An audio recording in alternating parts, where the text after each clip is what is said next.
Os Apócrifos. Série As Boas Novas. Proto-Boa Nova de Tiago. A Natividade de Miriam. Este livro, apesar de conhecido como a Boa Nova de Tiago, ou Proto-Boa Nova de Tiago, tem sua autoria desconhecida. Publicado em fins do século XVI, não se sabe exatamente ainda qual a época em que foi escrito. Mas os maiores estudiosos dos livros apócrifos afirmam que é anterior às 4 Boas Novas canônicas, servindo em muitos aspectos até como base para estes.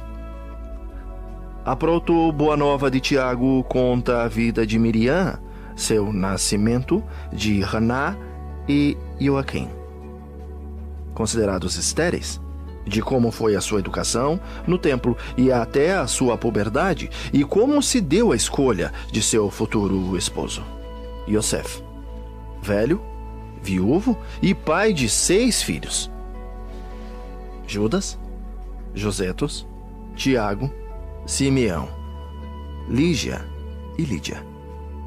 Continua narrando a concepção e a virgindade que se manteve após dar à luz ao Salvador numa caverna.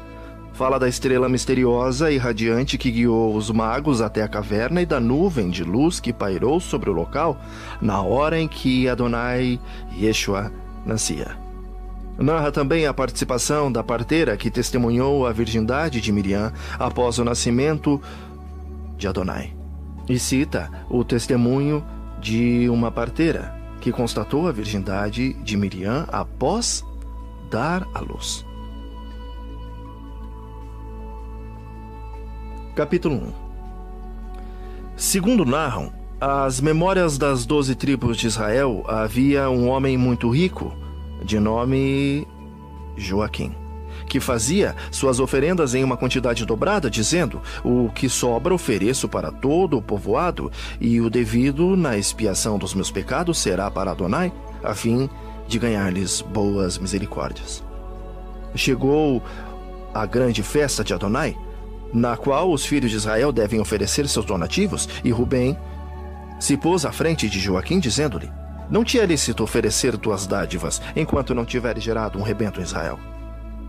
Joaquim mortificou-se tanto que se dirigiu aos arquivos de Israel com a intenção de consultar o censo genealógico e verificar se, porventura, teria sido ele o único que não havia tido posteridade em seu povoado. E, examinando os pergaminhos, constatou que todos os justos haviam gerado descendentes. Lembrou-se, por exemplo, de como ao patriarca Abraão lhe deu Adonai em seus derradeiros anos de vida, Isaac, por exemplo. Joaquim ficou muito atormentado e não procurou a sua mulher e se retirou para o deserto. Ali armou sua tenda e jejuou por 40 dias e 40 noites, dizendo a si mesmo: não sairei daqui, nem sequer para comer ou beber, até que não me visite Adonai, meu Elohim, e que as minhas preces me sirvam de comida e de bebida. Capítulo 2. E Ana, sua mulher, se lamentava e gemia dolorosamente, dizendo: chorarei minha viuvez e minha esterilidade. Mas chegou a grande festa de Adonai, e lhe disse Judite, sua criada: até quando vais humilhar a tua alma? Já é chegada a festa maior e não te é lícito entristecer-te. Toma esse lenço de cabeça que me foi dado pela dona da tecelagem, já que não posso cingir-me com ele por ser eu de condição servil e levar ele ao selo real. E disse Ana: afasta-te de mim, pois que não fiz tal coisa, e além do mais, Adonai já me humilhou em demasia para que eu o use, a não ser que algum malfeitor tu haja dado, e tenhas vindo fazer-me a mim também cúmplice do pecado. Replicou Judite: que motivo tenho eu para maldizer-te, se o Adonai já te amaldiçoou, não te dando fruto de Israel? E Ana, ainda que profundamente triste, despiu-se de suas vestes de luto, cingiu-se com o toucado vestiu suas roupas de bodas e desceu na hora 9 ao jardim para passear. Ali ela viu um loureiro. Assentou-se à sua sombra e orou a Adonai, dizendo: Elohim de nossos pais, ouve-me e bendize-me, da maneira como bendisseste o ventre de Sara, dando-lhe como filho Isaac. Capítulo 3. E tendo levado os olhos aos céus, viu um ninho de passarinhos no loureiro, e novamente lamentou-se, dizendo: Ai de mim, porque nasci, e em que hora fui concebida? Vim ao mundo para ser como terra maldita entre os filhos de Israel. Estes me cumularam de injúrias e me escorraçaram do templo de Hashem. Ai de mim, a quem me assemelho eu? Não as aves do céu, pois que elas são fecundas em sua presença, Adonai. Ai de mim, a quem me pareço eu? Não as bestas da terra, pois até esses animais irracionais são prolíficos ante os seus olhos, Adonai. Ai de mim, a quem me posso comparar? Nem sequer a estas águas, até elas são férteis diante de ti, Adonai. Ai de mim, a quem me igualo eu? Nem sequer a esta terra, porque ela também é fecunda, dando os seus frutos na ocasião própria, e te bendiz a ti, Adonai. Capítulo 4. E eis que se lhe apresentou um Melahim de Hashem, dizendo: Ana, conceberás e darás à luz, e de tua prole se falará em todo o mundo. Ana respondeu: Viva o meu Adonai, meu Elohim, que se chegar a ter algum fruto de bênção, seja menino ou menina, levá-lo-ei como oferenda a Adonai, e estará a seu serviço todos os dias de sua vida. E então vieram 2 mensageiros com este recado para ela: Joaquim, teu marido, está de volta com os teus rebanhos, pois que um Melahim de Adonai desceu até ele e lhe disse: Joaquim, Joaquim, Adonai escutou os seus rogos. Volta, pois, que Ana, tua mulher, vai conceber em seu ventre. E tendo saído Joaquim, mandou que seus pastores lhe trouxessem 10 ovelhas sem manchas, e estas, disse, são para o Senhor. E 12 novilhas de leite, e estas, disse, estas são para os sacerdotes e para o sinédrio, e finalmente 100 cabritos para todo o povoado. E ao chegar Joaquim com seus rebanhos, estava Ana à porta, e ao vê-lo chegar, pôs-se a correr e atirou-se no pescoço de seu marido, dizendo: Agora vejo que Hashem me bendisse copiosamente, pois sendo viúva, deixo de sê-lo, e sendo estéril, vou conceber em meu ventre. E Joaquim repousou naquele primeiro dia em sua casa. Capítulo 5. No dia seguinte, ao ir oferecer as suas dádivas a Adonai, dizia consigo mesmo: Saberei se Hashem me vai ser favorável se eu chegar a ver o éfode do sacerdote. E ao oferecer o sacrifício, observou o éfode do sacerdote quando este se acercava do altar de Hashem. E não encontrando pecado algum em sua consciência, disse: Agora vejo que Adonai ouve por bem perdoar todos os meus pecados. E desceu Joaquim, justificado do templo, e foi para sua casa. E o tempo de Ana cumpriu-se, e no 9º mês deu à luz. E perguntou à parteira: A quem dei a luz? E a parteira respondeu: A uma menina. Então Ana exclamou: A minha alma foi enaltecida, e reclinou a menina no berço. Ao fim do tempo marcado pela lei, Ana purificou-se, deu o peito à menina e lhe pôs o nome de Maria. Capítulo 6. Dia a dia, a menina ia se robustecendo. Ao chegar aos 6 meses, a sua mãe deixou-a só no chão para ver se sustentava de pé, e ela, depois de andar 7 passos, voltou ao regaço de sua mãe. Esta levantou-a, dizendo: Salve, Adonai! Não andarás mais por este solo até que te leve ao templo de Adonai. Ele fez um oratório em sua casa e não consentiu que nenhuma coisa vulgar ou impura passasse por suas mãos.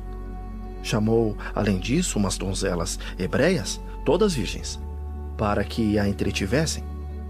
Quando a menina completou 1 ano, Joaquim deu um grande banquete, para o qual convidou os sacerdotes, os escribas, o sinédrio e todo o povo de Israel, e apresentou a menina aos sacerdotes, que a abençoaram com estas palavras: Ó Elohim de nossos pais, bendiz essa menina e dá-lhe o nome majestoso, o Eterno por todas as gerações.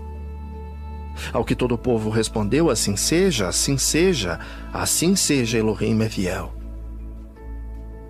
Apresentou-se também Joaquim aos príncipes e aos sacerdotes, e a estes abençoaram assim: Ó Hashem Altíssimo, pões teus olhos sobre essa menina e outorga-lhe uma bênção perfeita, dessas que excluem as ulteriores. Sua mãe levou-a ao oratório de sua casa e deu-lhe o peito.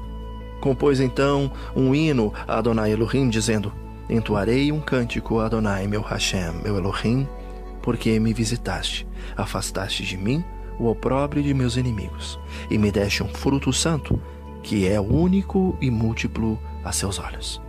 Quem dará aos filhos de Rubem a notícia de que Ana está amamentando? Ouvi, ó 12 tribos de Israel. Ana está amamentando. E tendo deixado a menina para que repousasse na câmara onde havia o oratório, saiu e pôs-se a servir os comensais. Estes, uma vez terminada a ceia, saíram e regozijando-se e louvando a Hashem de Israel. Capítulo 7. Entretanto, os meses iam se passando para a menina. E ao fazer ela 2 anos, disse Joaquim a Ana: Levemo-la ao templo de Adonai para cumprir a promessa que fizemos, para que Adonai não a reclame, e nossa oferenda se torne inaceitável aos seus olhos. Ana respondeu: Esperemos todavia até que se complete 3 anos, para que a menina não tenha saudades de nós. E Joaquim respondeu: Esperaremos. Ao chegar aos 3 anos, disse Joaquim: Chama as donzelas hebreias, que não têm mancha, e que tomem 2 a 2 uma candeia acesa, para que a menina não olhe para trás e seu coração seja cativado por alguma coisa fora do templo de Hashem. E assim fizeram, enquanto iam subindo ao templo de Adonai, e lá recebeu ao sacerdote, o qual, depois de tê-la beijado, abençoou-a, exclamando: Adonai engrandeceu o teu nome diante de todas as gerações, pois que no final dos tempos manifestará em ti a sua redenção aos filhos de Israel.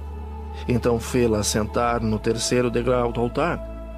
Adonai derramou misericórdias e bondades sobre a menina, que dançou, cativando toda a casa de Israel. Capítulo 8. Saíram então os seus pais cheios de admiração, louvando Adonai, porque a menina não havia olhado para trás. E Maria permaneceu no templo como uma pombinha recebendo alimento pelas mãos de um melahim de Adonai. Mas ao completar os 12 anos, os sacerdotes reuniram-se para deliberar, dizendo: Eis que Miriam cumpriu 12 anos no templo de Adonai. Que faremos para que ela não chegue a manchar o santuário?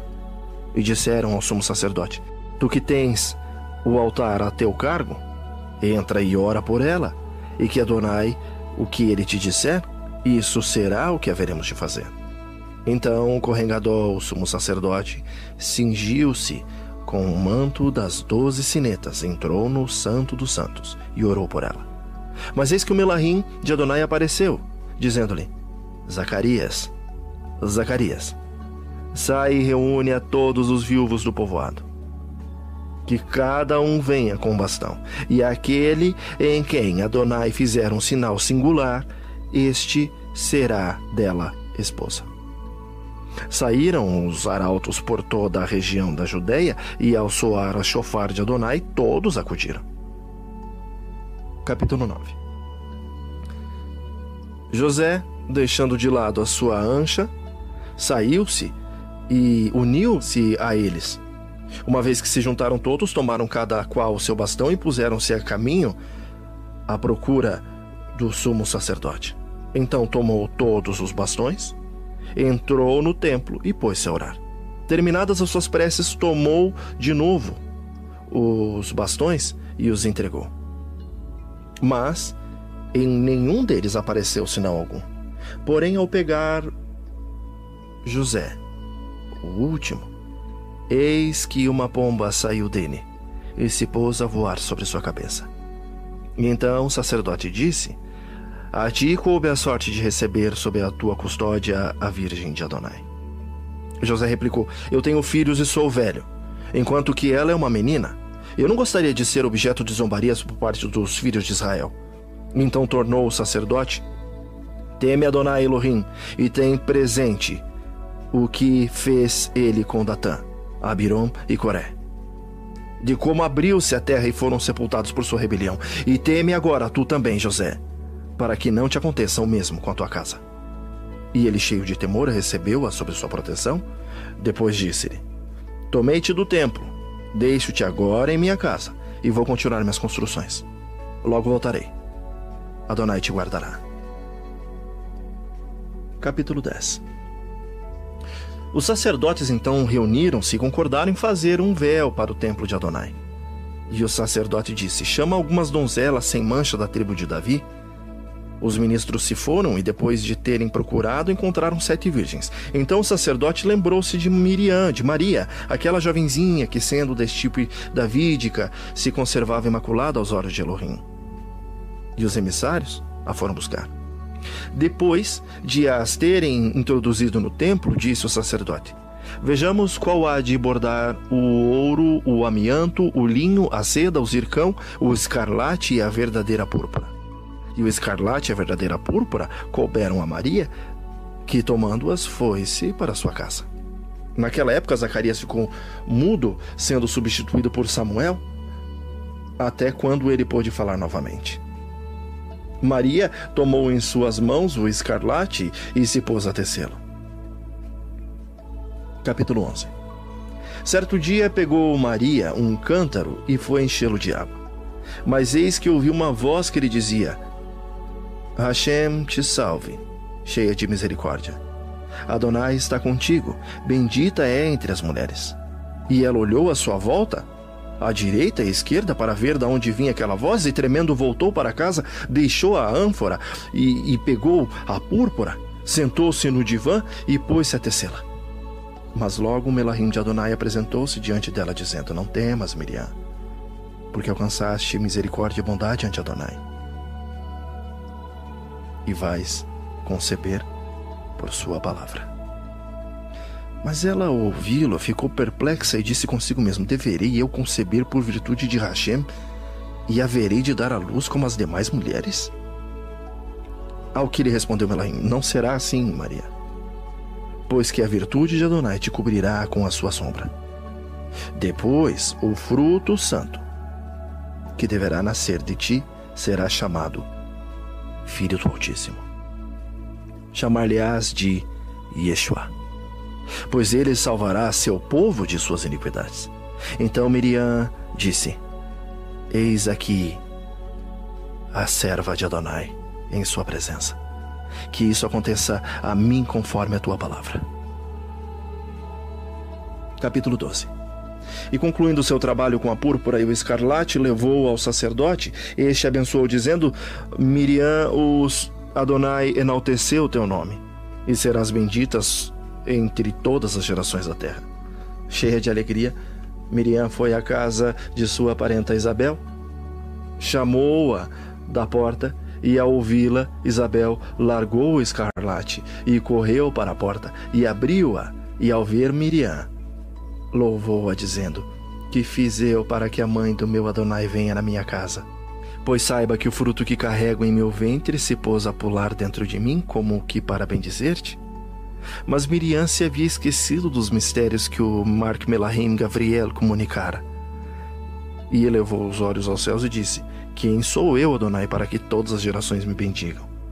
E passou 3 meses na casa de Isabel.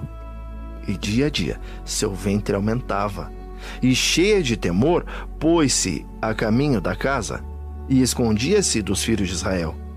Quando sucederam essas coisas, ela contava com 16 anos.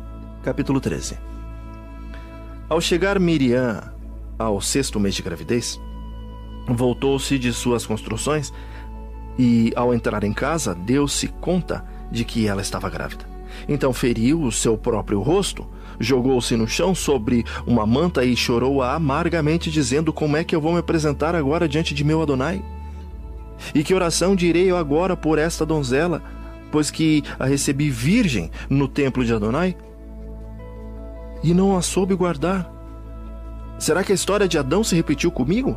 Assim como num instante em que ele estava exaltando a Hashem, veio a serpente e ao encontrar Eva sozinha, enganou e o mesmo me aconteceu? E levantando-se, José chamou Maria e disse-lhe: predileta, como eras de Hashem, como fosses capaz de fazer isso?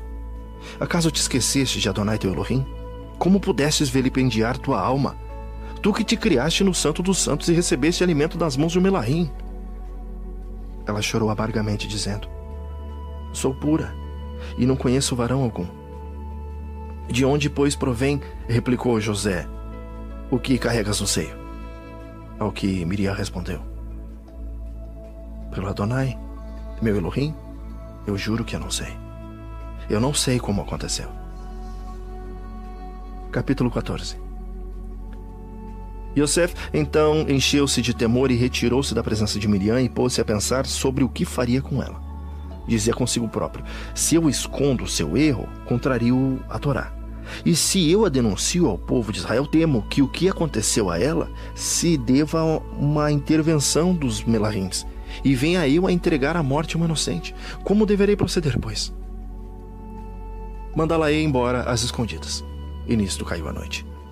Mas eis que o Melahim de Adonai lhe apareceu em sonhos, dizendo: não temas por essa donzela, pois o que ela carrega em suas entranhas é fruto do Ha-Kodesh.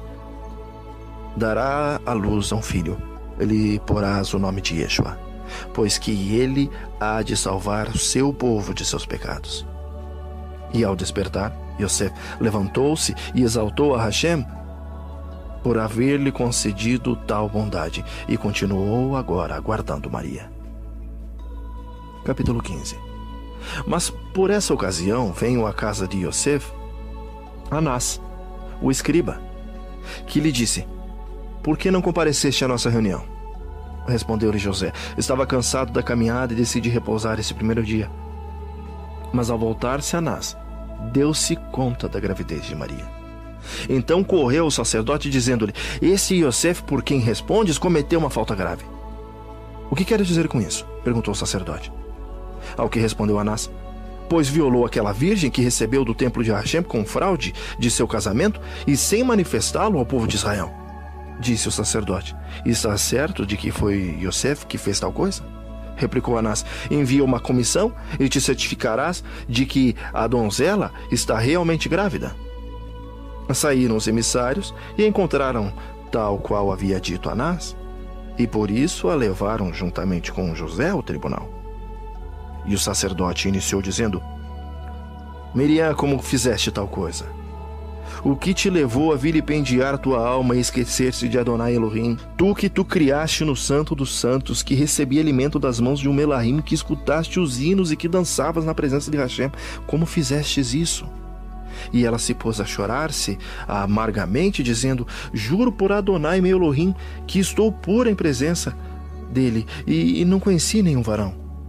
Então o sacerdote dirigiu-se a José, dizendo: por que fizestes isso? Replicou José: olha, eu juro por Adonai Elohim que me encontro puro com relação a ela. E acrescentou o sacerdote: não jures em falso, diz a verdade. Usaste fraudulentamente o matrimônio e não o deste a conhecer ao povo de Israel, e não abaixaste a tua cabeça sob a mão poderosa de Elohim, por quem a sua descendência havia sido bendita. José guardou silêncio. Capítulo 16. Devolve, pois, continuou o sacerdote, devolve, pois, a virgem que recebeste do templo de Adonai. Yosef ficou com os olhos marejados de lágrima, mas acrescentou o sacerdote: farei com que bebais da água da prova de Adonai, e ela vos mostrará diante de vossos próprios olhos vossos pecados. E tomando da água, fez José bebê-la, enviando-o em seguida à montanha, mas voltou são e salvo. Fez o mesmo com Miriam, e também enviando-a à montanha, mas ela voltou sã e salva. E toda a cidade encheu-se de admiração ao ver que não haviam pecado. E replicou o sacerdote: pois que Adonai não declarou o vosso pecado, tampouco irei eu condená-los. Então despediu-os. E tomando Miriam, José voltou para casa cheio de alegria e louvava a Hashem de Israel. Capítulo 17. E veio uma ordem do imperador Augusto, para que se fizesse o censo de todos os habitantes de Belém da Judéia. E disse Yosef: a meus filhos posso recensear, mas o que farei agora dessa donzela? Como vou incluí-la no censo? Como minha esposa? Envergonho-me. Como minha filha? Mas já sabem todos os filhos de Israel que não é. Este é o dia de Adonai, e que se faça a sua vontade. E selando a sua asna, fez com que Miriam se acomodasse sobre ela, enquanto um dos seus filhos ia à frente, puxando o animal pelo cabresto, e Yosef os acompanhava. Quando estavam a 3 milhas de distância de Beit-Lehem, Yosef virou para Maria e viu que ela estava triste. E disse consigo mesmo: deve ser a gravidez que lhe causa incômodo. Mas ao voltar-se novamente, encontrou-a sorrindo. Ele disse: Miriam, o que acontece? Pois que algumas vezes eu te vejo sorridente e outras triste. E ela lhe disse: é que se apresentam 2 povos diante dos meus olhos.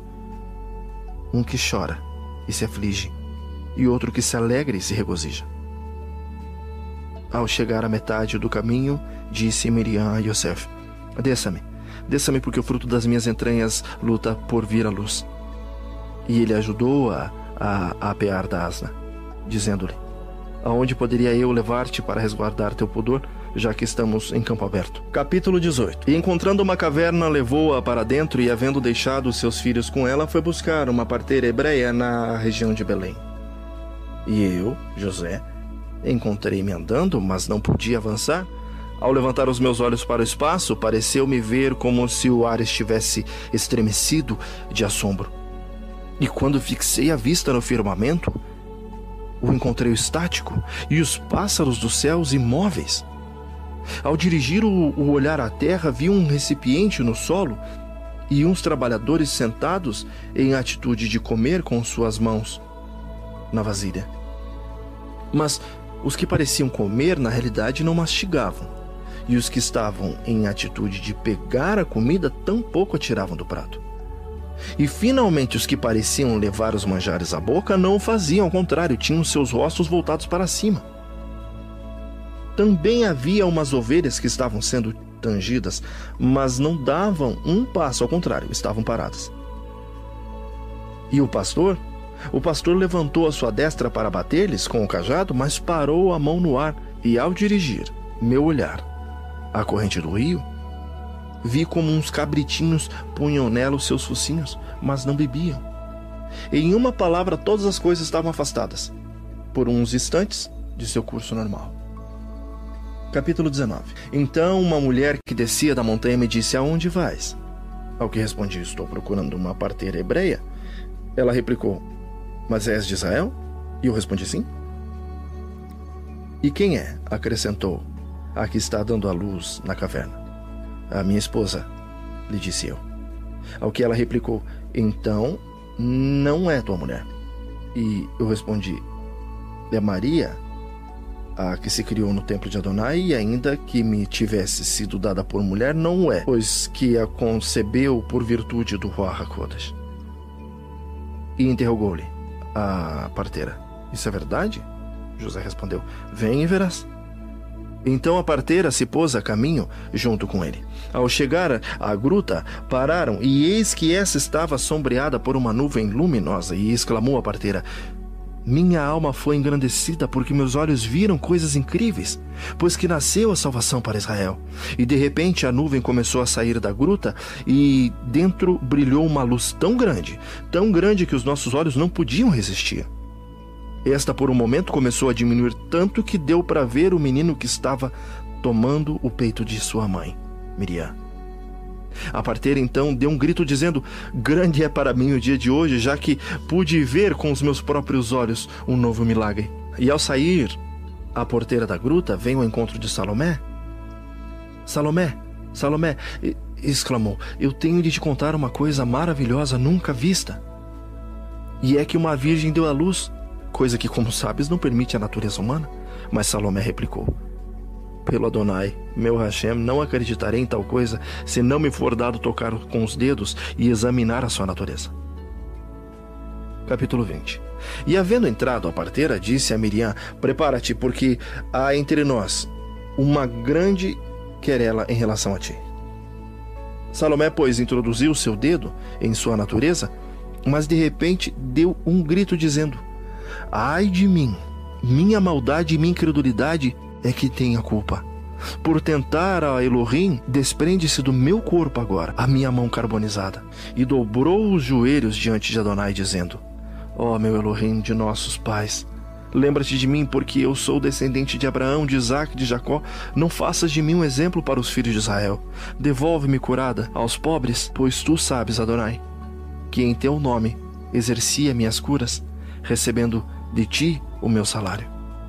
E apareceu Melahim do céu, dizendo, Salomé, Salomé, Hashem escutou-te. Aproxima tua mão do menino, toma-o, e haverá para ti alegria e prazer. E acercou-se Salomé e tomou-o, dizendo, adorar-te-ei, porque nasceste para ser o grande rei de Israel. Então, de repente, sentiu-se curada e saiu em paz da gruta. Nisso ouviu uma voz que dizia, Salomé, Salomé, não conte as maravilhas que vistes até estar o menino em Jerusalém. Capítulo 21. E José pôs-se a partir para a Judeia. Por essa ocasião sobreveio um grande tumulto em Belém, pois vieram alguns magos dizendo, onde está o recém-nascido, o rei dos judeus? Pois vimos a sua estrela no oriente e viemos adorá-lo. Herodes, ao ouvir isso, perturbou-se, enviou seus emissários aos magos e convocou os príncipes e os sacerdotes, fazendo-lhe essa pergunta. Que está escrito em relação ao Messias? Onde é que ele vai nascer? E eles responderam, em Belém da Judeia, segundo rezam as escrituras. Com isso despachou-os e interrogou os magos com essas palavras. Qual o sinal que vistes em relação ao nascimento desse rei? Responderam os magos. Vimos um astro muito grande que brilhava entre as demais estrelas e as eclipsava, fazendo-os desaparecer. Nisto, soubemos que Israel havia nascido um rei e viemos com a intenção de adorá-lo. Então replicou Herodes, ide buscai-o, para que também eu possa adorá-lo. Naquele instante, aquela estrela, que haviam visto no oriente, voltou novamente a guiá-los, até que chegaram à caverna e pousou sobre a entrada dela. Vieram então os magos a ter com o menino e sua mãe, Miriam, e tiraram oferendas de seus cofres, ouro, incenso e mirra. Mas, avisados por um Melahim que não entrassem na Judeia, voltaram às suas terras por outro caminho. Capítulo 22. Ao dar-se conta de que havia sido enganado pelos magos, encolerizou-se Herodes e enviou os seus sicários, dando-lhes a missão de assassinar todos os meninos de menos de 2 anos. E quando chegou até Miriam a notícia da matança das crianças, encheu-se de temor e, envolvendo seus filhos em fraldas, colocou-o numa manjedoura. E quando Isabel inteirou-se de que também buscavam seu filho Yohanã, João, pegou-o e levou-o a uma montanha e pôs-se a ver onde o haveria de esconder. Mas não havia lugar bom para isso. E entre soluços exclamou em alta voz, ó montanha de Hashem, recebe em teu seio a mãe com seu filho, pois que não podia subir mais alto? E nesse instante, abriu a montanha as suas entranhas para recebê-los. Acompanhou-os em uma grande luz, pois estava com eles um Melahim de Elohim para guardá-los. Capítulo 23. Mas Herodes prosseguia em busca de João e Yohanã, e enviou seus emissários a Zacarias para que lhe dissessem, aonde escondestes teu filho? Mas ele respondeu dessa maneira, eu me ocupo do serviço de Elohim e me encontro sempre no templo, não sei onde está meu filho. Os emissários informaram a Herodes tudo o que se passara, e ele encolorizou-se muito mais, dizendo consigo mesmo, deve ser seu filho que vai reinar Israel. E enviou outro recado dizendo, diga-nos a verdade onde está o seu filho, porque do contrário bem sabes que o teu sangue está sob as minhas mãos. Mas Zacarias respondeu, serei mártir de Adonai. Se te atreveres a derramar o meu sangue, porque minha alma será recolhida por Adonai, ao ser cegada a uma vida inocente, no vestíbulo do santuário. E ao romper da aurora, foi assassinado Zacarias, sem que os filhos de Israel se dessem conta desse crime. Capítulo 24. Os sacerdotes se reuniram à hora da saudação, mas Zacarias não saiu ao seu encontro, como de costume, para abençoá-los. E se puseram a esperá-lo para saudar na oração e para exaltar o Altíssimo. Ante a sua demora, começaram a ter medo, e tomando ânimo, um deles entrou e viu ao lado do altar sangue coagulado. E ouviu uma voz que dizia: Zacarias foi morto, e não se limpará o seu sangue até que chegue o vingador. E ao ouvir a voz, encheu-se de temor e saiu para informar os sacerdotes. Esses, tomando coragem, entraram e testemunharam o ocorrido. Então os frisos do templo rangeram, e eles rasgaram suas vestes de alto a baixo. Mas não encontraram o seu corpo, somente uma poça de sangue coagulado. E cheios de temor, saíram para informar a todo o povo que Zacarias havia sido assassinado. E correu a notícia em todas as tribos de Israel, que o choraram e guardaram o luto por 3 dias e 3 noites. E concluído esse tempo, reuniram-se os sacerdotes para deliberar sobre quem iriam pôr em seu lugar. Recaiu sobre Simeão, pois pelo Ruach HaKodesh havia sido assegurado de que não haveria morte, até que lhe fosse dado contemplar o Messias encarnado. Capítulo 25. Eu, Yaakov, Tiago, que escrevi essa história, ao levantar-se um grande tumulto em Jerusalém por ocasião da morte de Herodes, retirei-me ao deserto, até que cessasse o motim, exaltando ao Adonai meu Elohim, que me concedeu a bondade e a sabedoria necessária para compor essa narração. Que a bondade e a misericórdia estejam com todos aqueles que temem a nosso Adonai Yeshua HaMashiach, para quem deve ser dada a exaltação por todos os séculos dos séculos. Assim seja, Elohim é fiel.